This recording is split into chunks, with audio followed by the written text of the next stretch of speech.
Foreign direct investment remains a key growth driver for Vietnam's economy in the final months of the year. So, Vuong, what are the latest numbers telling us?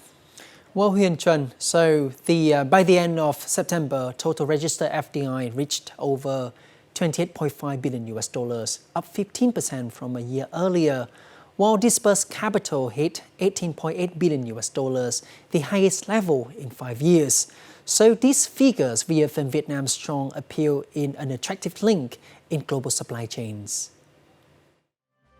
Seeking Alpha US describes Vietnam as ASEAN's new powerhouse, as global tech leaders like Samsung, Intel, Nvidia, and Foxconn continue to expand in electronics, semiconductors, and AI, helping reshape the country's industrial landscape and lift its position in regional value chains.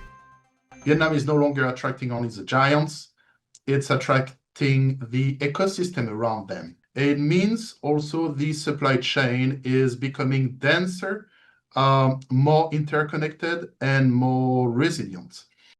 Looking at the momentum we've seen this year, I expect FDI inflows to finish strong, around the same robust range of $35 to $40 billion in registered commitments when the year closes. Vietnam remains one of the most active FDI destinations globally. India's WION calls Vietnam the investment star of 2025, highlighting billion-dollar projects such as Cyrus Circular Textile Center and the Trump Organization's new development. Investment prospects next year remain strong in electronics, semiconductors, renewable energy, and logistics. They're not only chasing cost savings, they're actively going and restructuring around risk management, and also they want to go and access certainty. I think the real test here, though, is whether Vietnam could go and turn this temporary window into deeper structural gains that benefit not only FDIs, but also domestic industry as well. A recent KPMG Vietnam Outlook 2026 report notes Vietnam's breakthrough momentum driven by digital transformation, the National Semiconductor Strategy, Power Plan 8, and policies promoting green growth and innovation. Experts say Vietnam now needs to focus on high-quality, sustainable investment to move beyond just being an attractive destination and become a true regional hub for production and innovation. And earlier, I had a chance to speak with Mr. Phạm Lưu Hưng, Chief Economist of SSI Securities Corporation, to discuss Vietnam's FDI outlook in the final months of this year. Thank you very much for your time, Mr. Hưng, and really appreciate your acceptance to this interview. Yep, thank you for having me today. Vietnam's FDI inflows have remained resilient this year despite global uncertainties. So, how do you assess the performance and investor sentiment in the final quarter of 2025, especially as we are entering the last 2 months of this year? And do you think Vietnam can meet its annual FDI target? I think for the FDI inflow here, the growth is quite resilient, about like 7 or 8% year on year. And I think the more important here is not only on the disbursement, but the sentiment start to improving after some concerns about the reciprocal tariff from the US. And starting from, I think, August and September, we start to see big projects still flowing in Vietnam.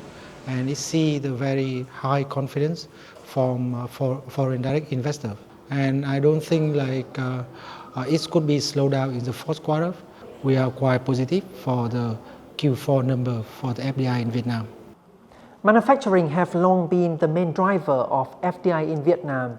So are we now seeing a shift toward higher value or emerging sectors such as green technology, semiconductor productions, or digital services? At the moment, I think the Vietnamese government, they provide all the needed legal framework for such new emerging industries. Most of the master plan for power, for semiconductor are already in place. So we do expect like from next year, maybe we start to see more of the FDI into that sector. As global supply continue to diversify, how is Vietnam positioning itself compared to regional competitors like Indonesia or India? And what factors are shaping our competitiveness in this race?